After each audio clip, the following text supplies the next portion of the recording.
Dat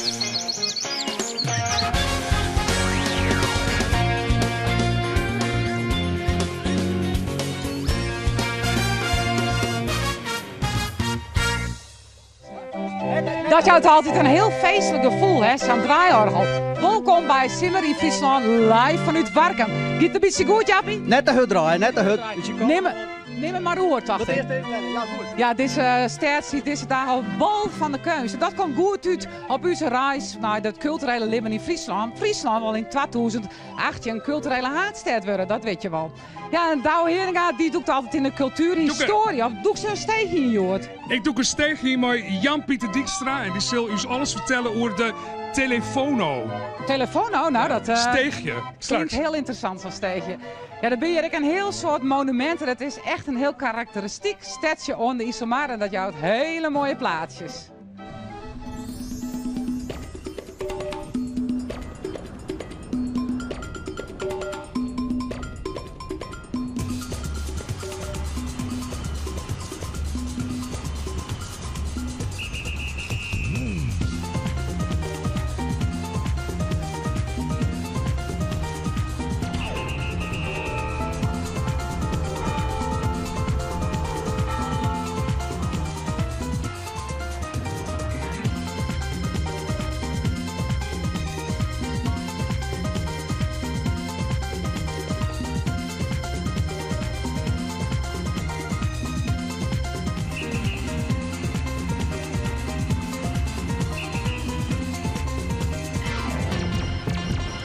Ja, in Warkum ben een heel soort ateliers en keuzes die vielen haar hier echt thuis. En de Stichting Beeldenstad die vond dan ik dat Warkum wel wat meer op de kaart maait wat dat betreft. En daarom is hier een manifestatie, de manifestatie Rework. En dat is in het park van het bejaardenhuis Nijmariënstad. De kloon net ook het helemaal goed zei, maar kom maar wel even op die namen. En dat zie je dus ik dat bij Nijmariën Akker, dat is de echte naam, al begonnen is met de eerste beelden. En dat wordt al maken van oude materialen. Dat zie je hier wel in beeld. Ja, en dan komen er ook hele mooie vormen uit van de verschillende keuzes die het uitnoegen binnen. Om in dit weekend een beeld te maken. En dan word ik natuurmaterialen broekt.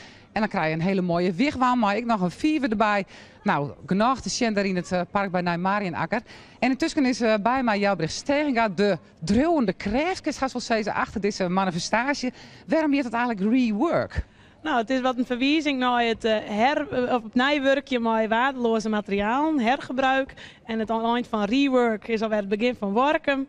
En het verwijst ik naar Joopie Huisman, die ik van oude dingen, beelden en schilderijen maken. En er binnen een heel soort keuzes binnen nou al on the gong.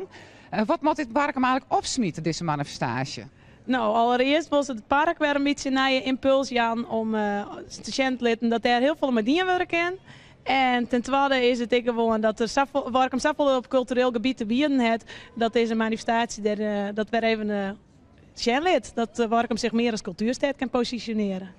Je bent student aan de Hogeschool Stenden. Is dit nou een dreamstage voor jou? Want het is gewoon een megaproject. Ja, en het is helemaal leuk. Dat het van A tot Z organiseren meest. Het is vooral een hele grote uitdaging dat het nog nooit Jedderwest is. Dus we weten zelf ook net al precies wat je verwacht te kennen. Maar dat maakt het wel heel leuk en leerzaam vooral. Nou, het lijkt er nou wel op dat we weer gewoon een beetje beginnen met uit te werken. Ja, we hadden vanmiddag net helemaal getroffen en dat komen we zien aan het publiek. Maar we hopen toch dat sneu en snel er een heel stuk op uitkomen en dat het waar dan ik beter is. Dan is het leuker voor de kunstenaars aan het werk. Ja, en wat ik heel aardig is dat de band van Warkum ik mooi werkje kon aan deze manifestatie. En de band van de basisschool, de Piepenkaal, die binnen al begonnen, per week een verlien. En wij zeggen wat voor kunstwerk zij maken voor deze manifestatie.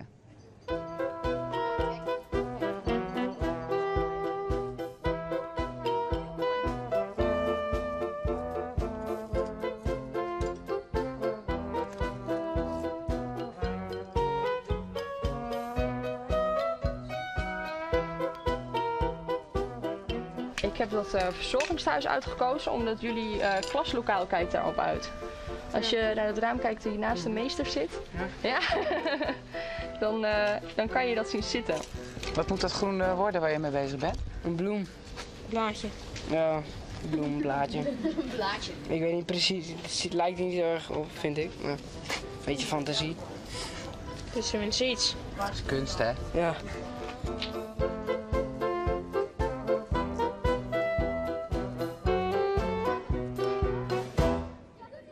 Ja, maar kunst kan je dan net betiet genoeg beginnen zoeken, zou ze. We zien dadelijk even het resultaat.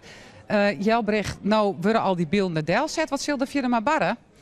Nou, dat is nou een beetje de vraag. We waren eerst van plan om dat evenementbeginning snel en alles weer uitbrekken. En dat past ik wel mooi binnen het thema rework. Alleen nog de wethouder zei van de morgen, die vond het toch wel heel leuk dat er wat steen bloedde. Dus misschien bloedt de hele week wel wat van die beelden steen. En dat zou natuurlijk hartstikke mooi wezen. Ja, nou die keuzes hebben dus één weekend om dat al je automatisch. Is het stressen? Nou, voor sommigen misschien wel, want die had een groter project aan de oren. Maar de meesten hebben heel soort hulptroepen meegenomen. Dus het meeste hebben ze wel aardig inplant dat het wel goed komt. Dus ik had er vertrouwen in. Ja, en de meesten die naar Warkum komen van het weekend kunnen dus naar het park komen. Ja, achter naar Marienakker en daar morgen tussen 11 en 6 en snel tussen 12 en 5 kunnen ze daar van alles besjen en keuzes ontwerpen. Ja, en ze komen ze zijn live aan het werk. En ze zeggen wij dus dat de band heel mooi keuzewerk maken hebben. Ja, dat is ook een mooi onderdeel. Dat we van de morgen nu opening. En er zijn de beelden onthuld. En dat we hartstikke slagen. En dat is ook te bewonderen in de tuin van Nijmariënakker. Ja, dat al hier in Warkum dus. Ja, wij staan maar de hele crew staan wij hier op de Merk. Het bekende pleinzoek wat steeds met alle terrassen in Warkum. En Douwe Heringa die zit dus verderop bij een steegje. En doe ik er aan in.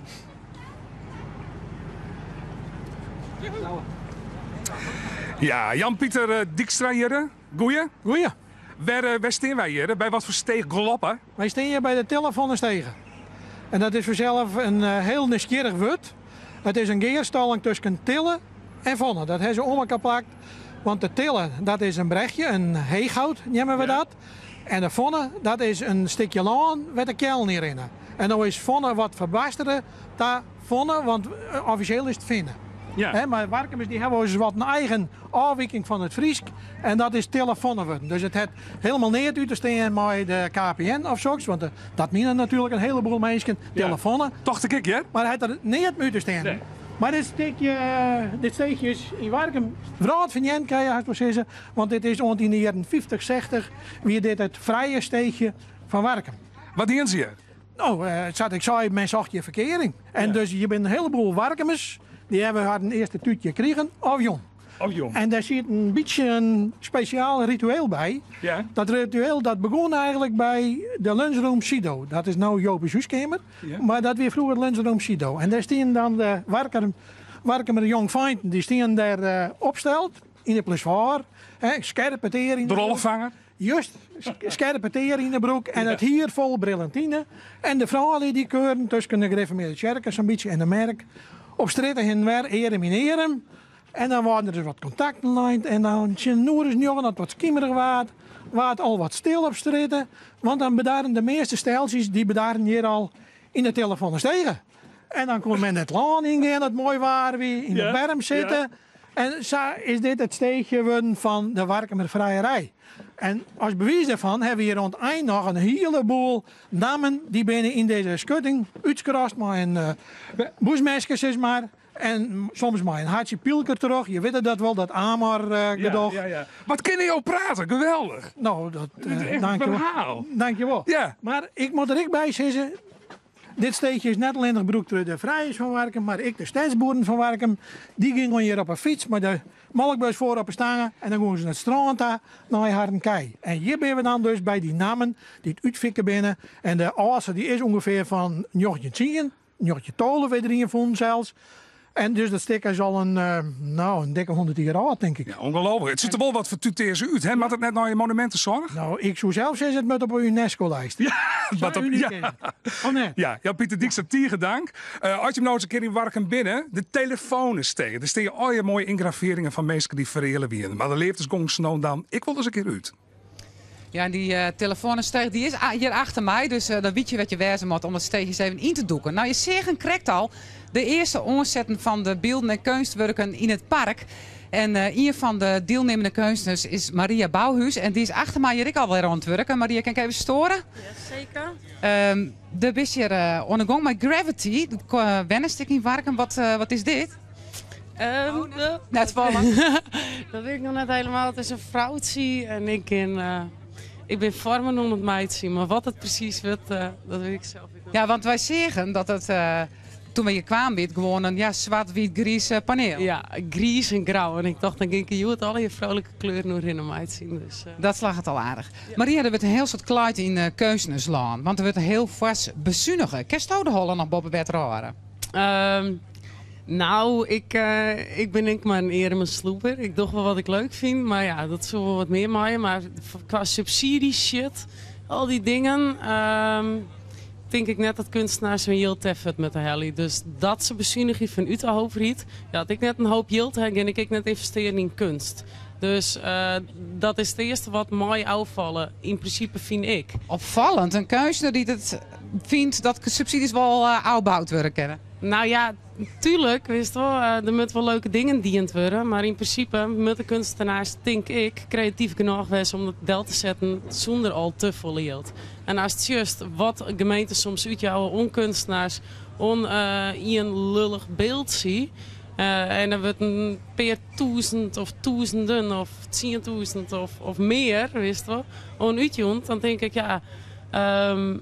Vind je eigenlijk een beetje te gek? Dat gaat nergens meer hoor. Nee, dat is de poeha-wereld van de kunst, wist wel. Nou, dat is wel... Er gaat een hele hoop geld in om. En degene die het mooist kan praten, die krijgt het varkenoor. En dan gaat het niet eens meer om het beeld. Maar dan gaat het om... om de subsidie. Hey Maria, subsidie, ja. makkers dit kan meestal een keepje? Dit kan meestal een keepje, ja. En in het parking heb ik nog een hele hoop. Nou, zonder subsidie. Ik zou zeggen succes van het weekend. Dankjewel. Ja, de keus dus van Maria Bouwhuis. Ja, wij vregen als Omroep Friesland de mensen, de muzikanten, een simmerhit in te sturen. 100, haast 100 kwamen binnen, dat is heel wat. Een deskundige jury zocht de size uit en we zijn nu bij nummer 5 in die competitie. Wat wordt de simmerhit? Jullie hebben Band en Skep en het nummer heet Samoy. Ze is Samoy. Ze is zo mooi en ze doet dat ding. Ze is zo mooi. En zo mooi. En ik zei, ze is zo mooi. Ze is zo mooi en ze doet dat ding. Ze is zo mooi.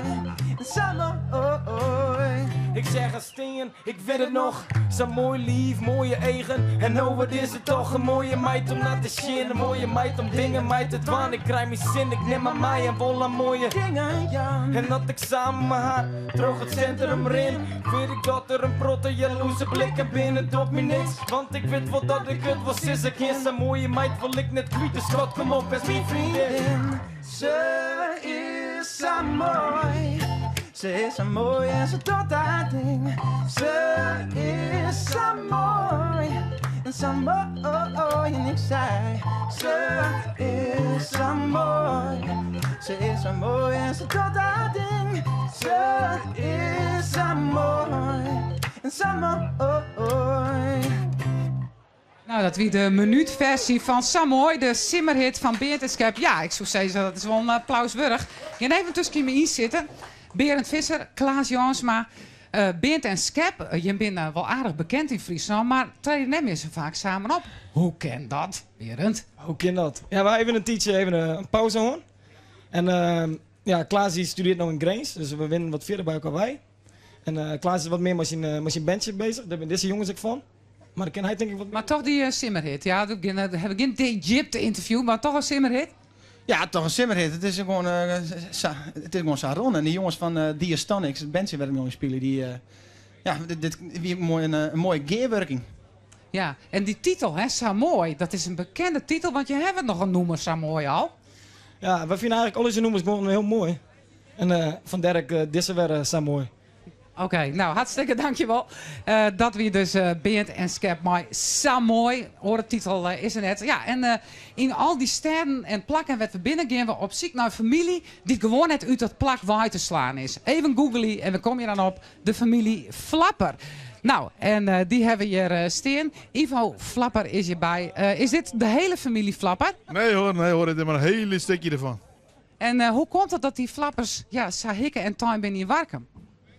Ja, hoe komt dat? Ja, waarschijnlijk Hingenblo vanwege het werkje. Hè? We hebben de Height zeg maar, het een supermarktachtergrond, dus er binnen een soort in bedroeg Hingenblo ooit. Dus, Een ondernemende familie, de Flappers? Ja, over het algemeen ben we inderdaad ondernemers, ja.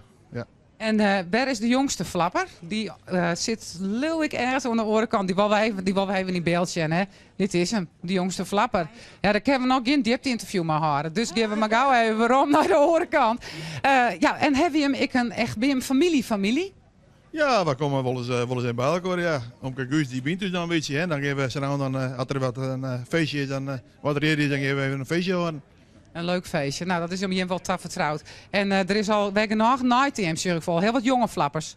Heel wat jonge Flappers, ja. Ja, de generaties binnen nooit binnen goed verzint worden. Nou, ik zou zeggen, die naam Flapper die zal wel heel lang nog een Warkum vermoeden. Dat hopen we wel, ja. Ja, grote hilariteit hier al aan. Nou ja, in die familie Flappers zit vast wel jong talent. Maar wij gingen op zoek naar wettersporter. En die vonden we dan in Ryan de Witte. En wat doet hij dan in de buurt van Warkum? Nou ja, ken het missen. Kitesurfen.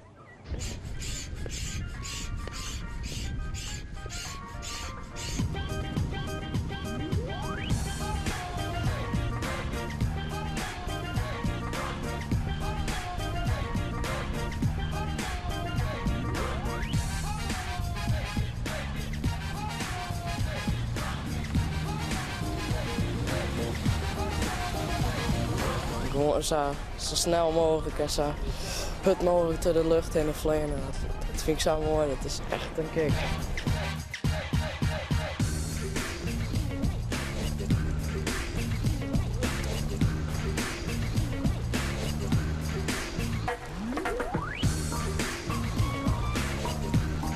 Ja, ik hoop dat ik wel dat Nederlands kampioenschap maken wil. En dat ik heen kom eindigen in de top. Dat ligt nu wel heel wat.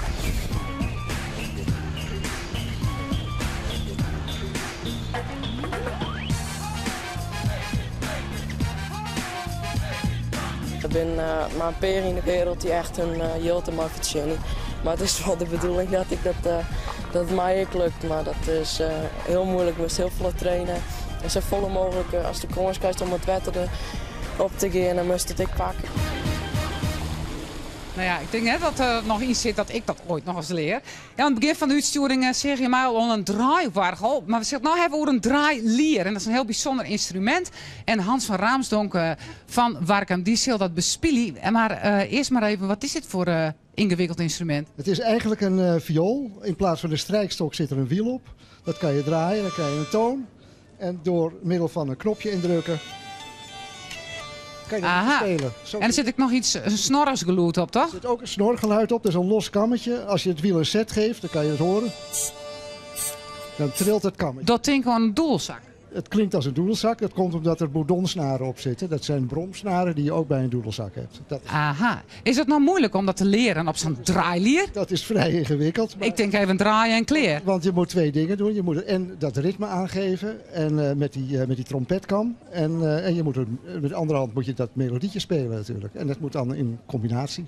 En vinden mensen dit nou mooi om te jaren? Nee, helemaal niet. Nee? Heel weinig mensen die het leuk vinden. Dus. En nou hebben we jou uitgenodigd om te spelen. En deze mensen vinden het net mooi. Ja, wij vinden het erg leuk om te doen. Dus daarom spelen we het. Dus mensen vinden het mooi, maar jou vindt het leuk om te doen. Nou, dat ben ik heel benieuwd. Hè? Dus samen met Saskia van Gerwen speel je hem even een stukje. Precies, dat doen wij. Ik ben er bereid.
beetje erop draaft een beetje naar een atelier van Douwe Kunst. What's in a name? Ja, hij maakt het ierdewerk. En dat is wel heel bijzonder, want dat is kerfsnie ierdewerk. En Douwe die kan er van alles over vertellen. Hij zit al helemaal voor de kleer hier in de winkel, achter de tafel. Douwe, kerfsnie ierdewerk. Ja. Wat ben die kerven? Laat eens even zien. En dan beginnen we bij het begin. Wij maken eerst een spaarvarken van klooi maken we in een mal. Deze moet even helemaal mooi bijwerken worden. We maken een krulstut, jongen. Vervolgens beginnen wij te snijden. Dat binnen kerfsnieën. Dit binnen de kerven. Dit is het kerfsniewerk. Als het dan helemaal uitsnijd is, en dat neemt voor zo'n spaarvarken ongeveer 2 uur in beslag, dan zetten wij hem voor de droeging. En dat wordt een week. Dan in de droegen nog.